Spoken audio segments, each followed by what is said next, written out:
Hello, my friends. This is your friendly neighborhood Tenkaichi, and I bring to you another review.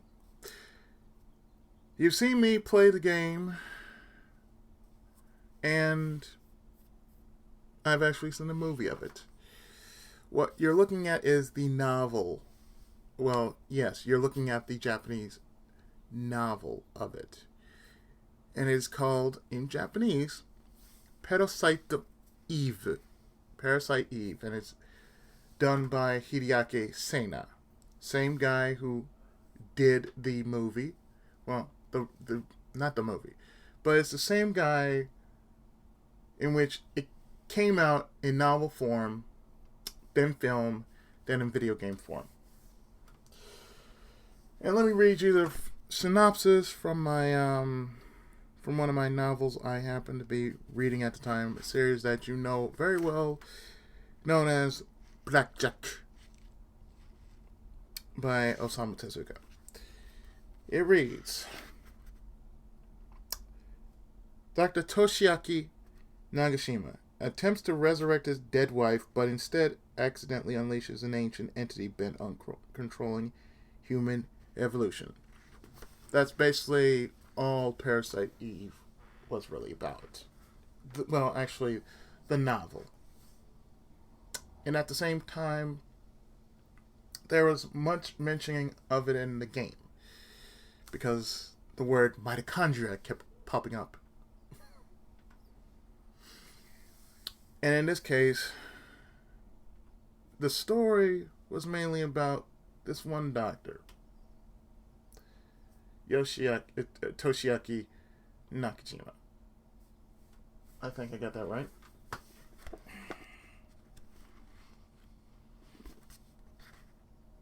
Nagashima. Yeah, Nagashima. Toshiaki Nagashima.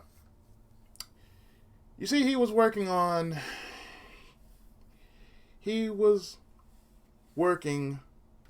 a synopsis about mitochondria and telling his fellow colleagues about what mitochondria is about and what it could do.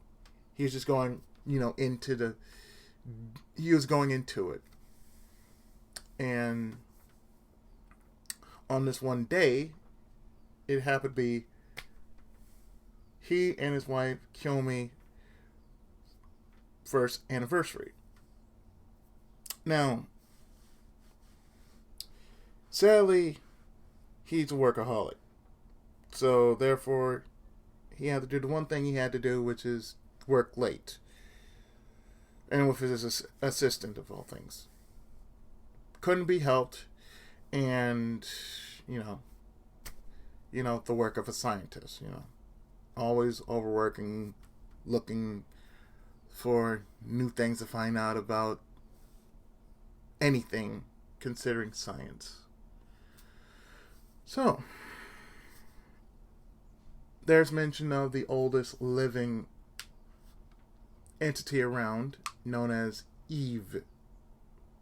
And apparently Eve lived in Africa. Now, the funny thing about this is that when I played the game, this is how I link this with the game I just finished. Now we go to the game, which somehow retells a part of the movie or slash novel. The character in the game, Kunihiko Maeda, relays a certain case to Aya about a scientist in Japan and how Eve was basically a part of this. So what happened is he tells exactly what happened to this scientist, and that scientist happens to be Nagashima. So what he was sort of retelling in parts, and it was cryptic, and it was in day 5, Liberation. He mentioned this in day 5, Liberation. When I was doing it in Let's Play format, I didn't want to spoil it until I actually did the review. So now that I'm doing a review, I'm explaining it. So Maeda mentions the case in Japan. So therefore, he mentioned the story he mentioned was the novel / film. Now, if you think about it, what happened was within this 1 year, they were trying to celebrate this one anniversary. What happened was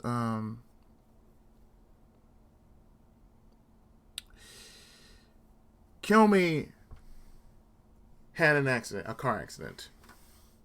And for some reason, the one thing she said was she felt hot. She felt hot on the inside, and that was basically mitochondria acting. The mitochondria acting, gave a burning sensation to which, it was just basically overheat, and she lost control of the wheel, and therefore, when she was brought to the hospital, she was in bad shape, and her husband came, and everything went from there. Now, throughout the entirety of the movie, I liked how the pacing was, because it was never shown as how it happened until about midway to near 3/4 of the movie. We get into how it happened. So in this case, in the movie and the film, Eve was an entity, which, unlike the game, in which Eve was basically a person. In this case, the movie did it much smoother than the game did. Because basically, Eve was an entity you really couldn't catch. It was just basically there. It's almost like Cat's Eye, But going back to what I said, when I saw this movie, I can tell there was something. It was something familiar to me. Something that I remember is just reminiscent to another horror movie. And that is Frankenstein. Because you see, when our doctor friend was stricken by grief and heartache and all that, the one thing he wanted to do, and he really wanted to do it, was he wanted to bring back his dead wife. And by using her liver,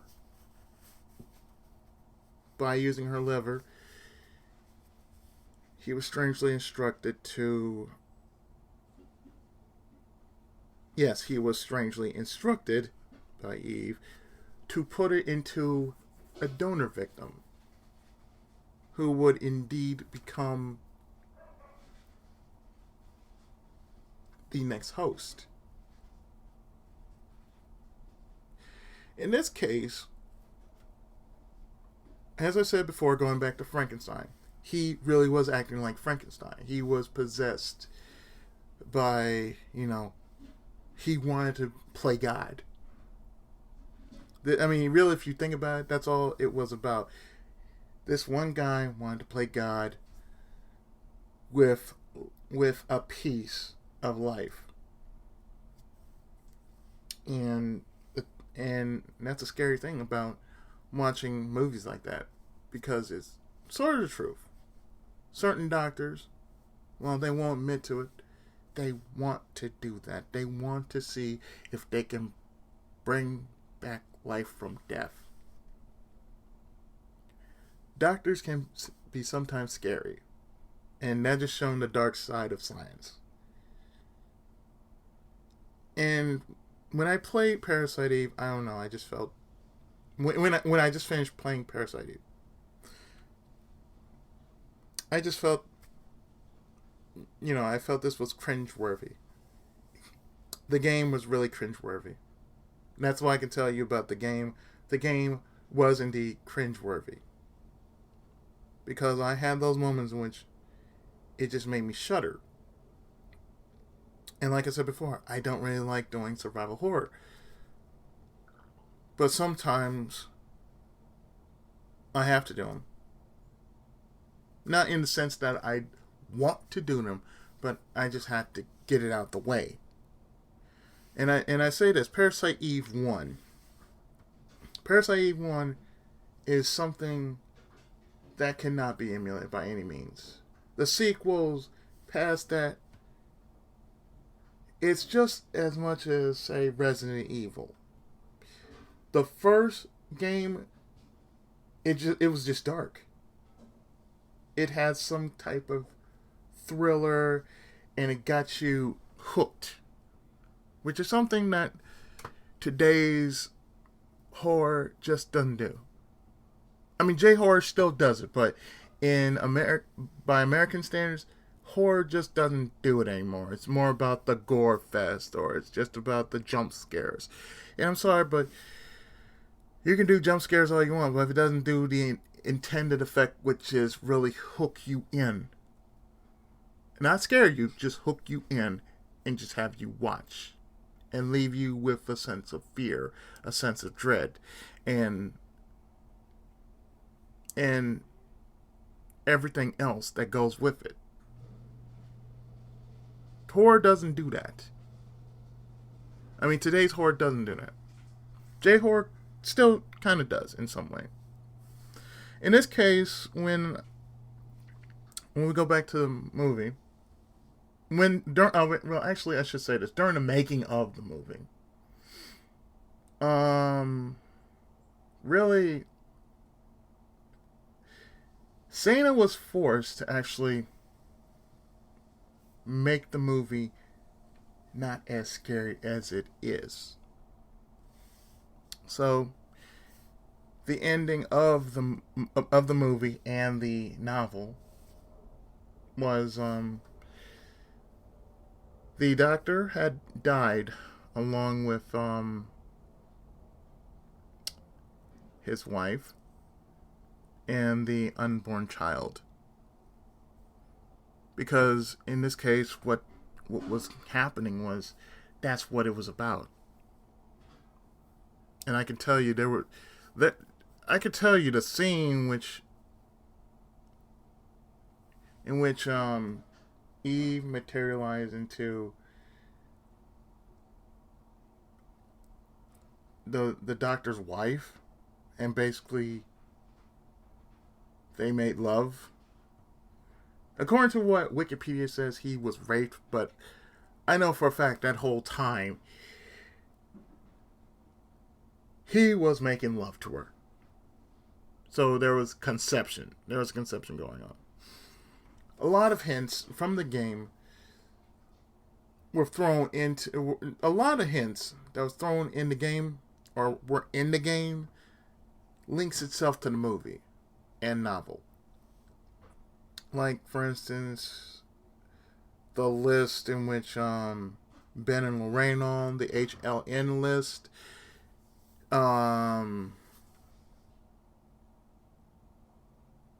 The doctor, Dr. Clamp. I forgot what part he played in the movie, because he might have been the equivalent of Toshiaki. I might be wrong. But the way it happens, like, he was just into it, you know, he was psychotic. He was, he had madness in his eyes, you could tell. Especially in the way I projected him out to be. He was just mad. He was crazy. And then once we get to like day 5 in the second half of Liberation, he goes completely mad. Sorry about that. As I was mentioning before, the novel is a link to the game is a link to the novel, as it was basically a sort of a retelling of the story, and being partially a sequel to the novel. That's what I got from it. And for what it was worth, the reason why I say I would not do the sequel is because the sequel, Parasite Eve 2, just doesn't have that same effect that the first one has. And even though in the future I might do it, but if I'm going to do it, I'm just going to stick with 2. I'm not going to go and do the third birthday, because I don't know. It's just something about it that it just lost that effect. It's just like when I said with Resident Evil.